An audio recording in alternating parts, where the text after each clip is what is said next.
Action! Mga bata, handa na ba kayong makinig? Kasi walang sagot. Handa na!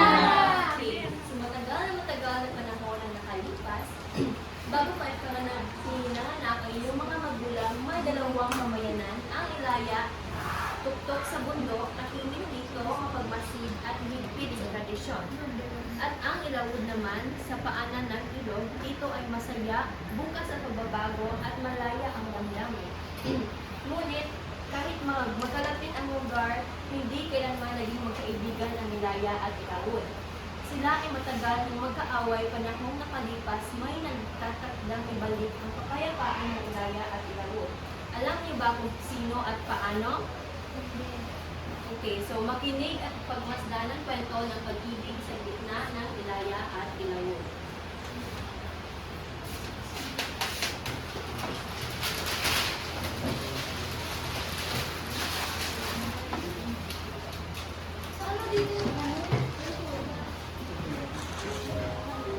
Sa bayan ng Pagsaguan, may dalawang magkaibang pamayanan, Ilaya na tahimik at tradisyonal, at Ilawod. Masaya at bukas sa pagbabago sa isang pista, unang nagkita si Wado at Ilaya. Hindi inasahan pero nagkahulihan sila ng loob. Hindi ko alam kung ano ang magandang tignan. Ang bundok o ikaw. Ikaw rin yata ang tubig na pumawi sa init ng araw.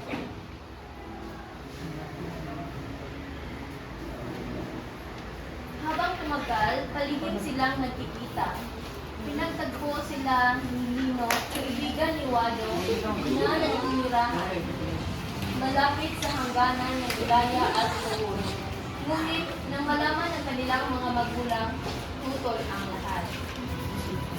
Laya, hindi kita pinanakit para lang sumama sa isang taga-Ilawod. Pero tay, mahal ko siya. Hindi maaari. Bang, galing nila. Wahod. Puro, bawal, puro alitutol. Sinubukan ng dalawa na paghiwalayin ng mga anak, Tumakas na tayo. pero nagpatigas ang pag-ibig ni Laya at Wado.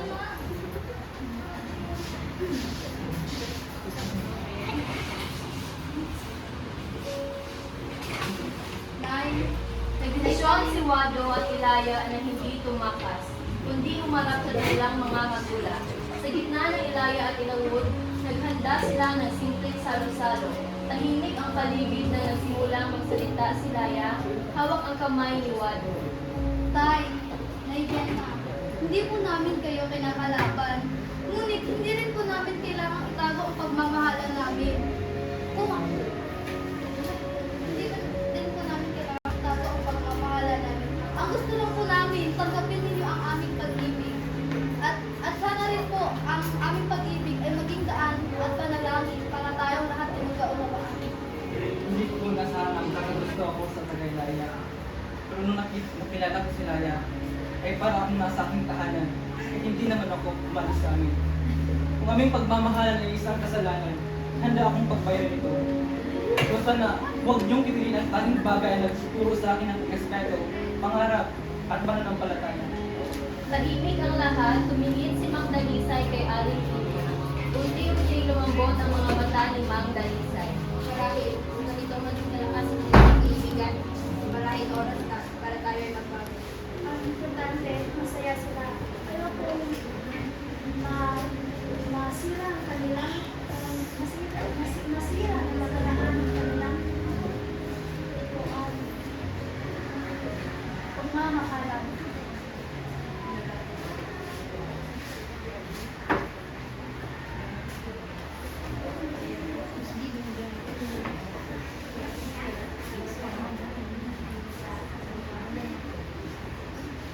Isang maliit na altar sa gitna ng bundok at ilog, may mga bulaklak. Nandito ang dalawang magulang, si Lino ang nagsilbing tagapagdasal o tagapagsalita.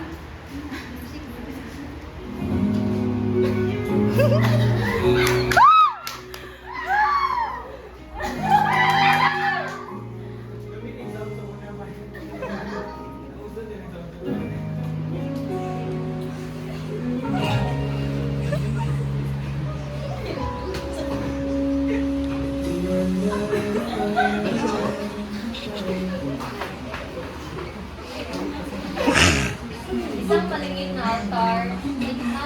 bawat ilog. May mga bulaklak.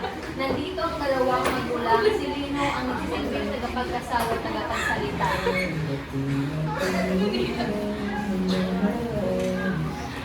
Ngayong araw, hindi lamang mag-iisang bibig ang ating sasabihin. Hindi iisang puso, iisang puso, at isang bayan.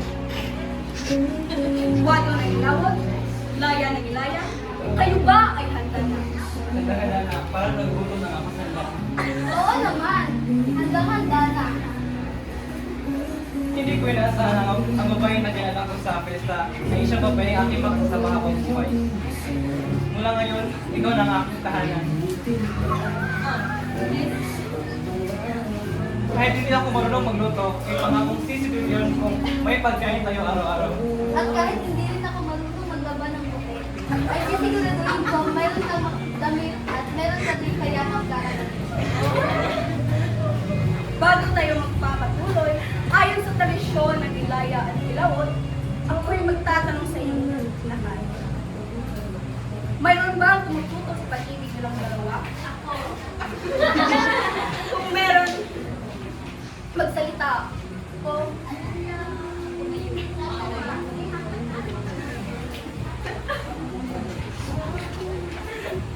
o manahimik habang buhay.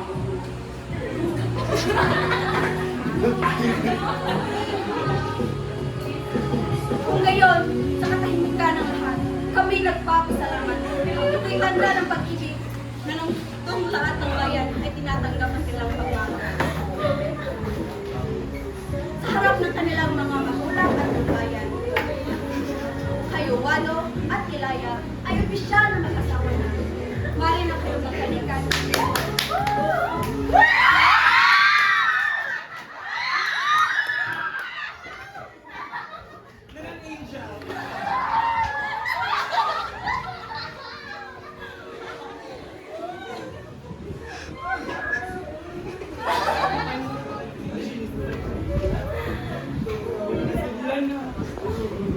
Mula ngayon, ang bundok at ilog ay hindi na magkalaban, kundi isang daloy ng pagmamahal.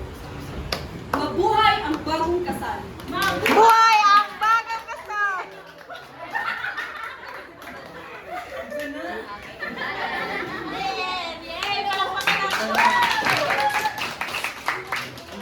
Nalingaw di ko sa iya, hapipon ako kaayo.